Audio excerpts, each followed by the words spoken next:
saya Ogi Syahila-Tua. Saya lulusan dari University of New South Wales di Sydney, Australia tahun 2005. Bidang yang saya tekuni adalah biologi perikanan dan fisheries oceanography. Saat ini saya bekerja di LIPI sebagai peneliti bidang ikan dan juga sebagai kepala UPT LIPI di Ambon.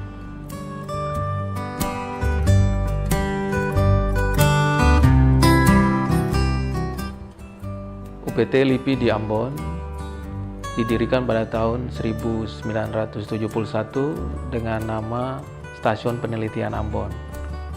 Kemudian pada tahun 1985 berganti nama menjadi Balai Penelitian dan Pengembangan Sumber Daya Laut.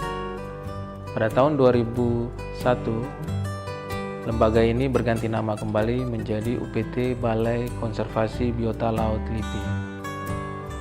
Sebagai kepala UPT, tugas saya adalah melakukan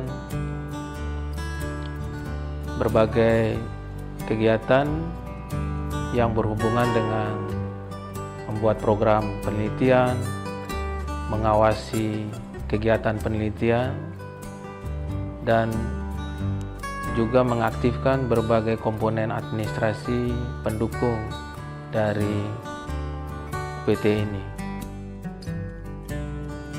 Program utama di UPT ini adalah konservasi biota laut yang kami dukung dengan 3 tema, yaitu restocking biota laut, rehabilitasi biota laut, dan penelitian sumber daya laut.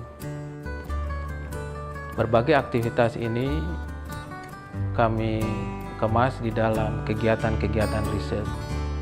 Salah satu yang kami lakukan saat ini adalah pengelolaan Teluk Ambon. Kegiatan pengelolaan Teluk Ambon ini adalah kegiatan untuk bagaimana kami dapat memberikan rekomendasi kepada pemerintah daerah Kota Ambon dalam rangka melestarikan Teluk Ambon. Pada tahun 1970-an, Teluk Ambon merupakan salah satu tempat pengumpulan atau pengambilan ikan umpan yang terbaik di Maluku. Ikan umpan ini biasanya dipergunakan untuk perikanan ikan cakalang. Namun saat ini ikan-ikan umpan itu sudah sangat sulit ditemukan di Teluk Ambon.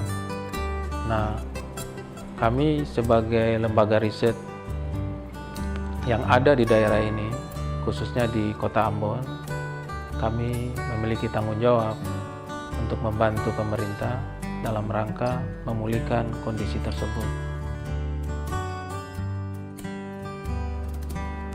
Keahlian saya adalah meneliti larva ikan, yaitu ikan pada fase awal di mana saat ikan baru saja menetas. Nah, diperkirakan di perairan Maluku, khususnya di Laut Banda, adalah merupakan daerah pemijahan ikan. Kondisi ini biasanya terjadi di saat Laut Banda mengalami peristiwa upwelling, di mana ada pengangkatan massa air dari bagian bawah ke bagian permukaan. Saat peristiwa upwelling, terjadi pengayaan unsur hara di bagian permukaan, dan saat itu diperkirakan ikan banyak melakukan pemijahan karena saat menetas, larva-larva ikan itu akan memperoleh makanan yang cukup. Nah, kegagalan di dalam larva ikan ini memperoleh makanan akan sangat mengganggu atau sangat berhubungan dengan ketersediaan ikan dewasa yang saatnya akan ditangkap dan dikonsumsi oleh masyarakat. Untuk itu, penelitian larva ikan ini menjadi penting untuk memprediksi apakah sumber daya perikanan itu semakin lemah atau semakin kuat. Penelitian larva ikan belum banyak dilakukan di Indonesia karena tidak banyak orang yang bekerja di dalam bidang larva ikan.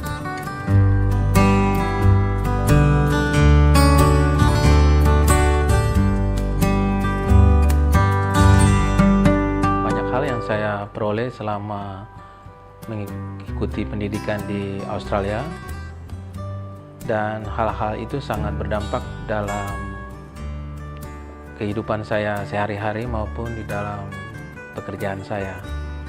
Selama mengikuti pendidikan di Australia, saya banyak belajar juga dari teman-teman di kampus maupun masyarakat di sekeliling. Dengan mengikuti pendidikan di Australia, maka kemampuan akademik saya juga bertambah, dan hal itu sangat menguntungkan saya di dalam melakukan penelitian-penelitian saya setelah saya kembali ke Indonesia. Di samping itu,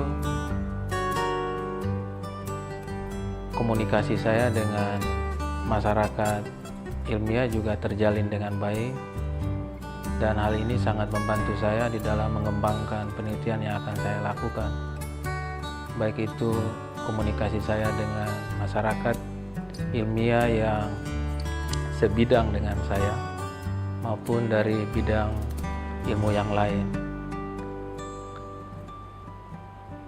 Hal lain yang saya peroleh selama mengikuti pendidikan di Australia yaitu saya lebih kreatif dan lebih mudah menerima tantangan sebagai suatu kesempatan. Di samping itu, saya juga lebih dapat menghargai pendapat orang lain dan lebih mudah bekerja sama di dalam kelompok. Saya lebih sabar, disiplin, dan tidak mudah putus asa. Sebagai peneliti, saya merasa bahwa kemampuan ilmiah harus selalu ditambahkan, dan memperoleh kesempatan menempuh pendidikan di luar negeri adalah salah satu cara untuk meningkatkan kapasitas ilmiah baik pribadi maupun secara kolektif. Untuk itu, saya sangat mendorong bagi para peneliti ataupun pengajar di perguruan tinggi untuk dapat tetap meningkatkan kemampuan ilmiah.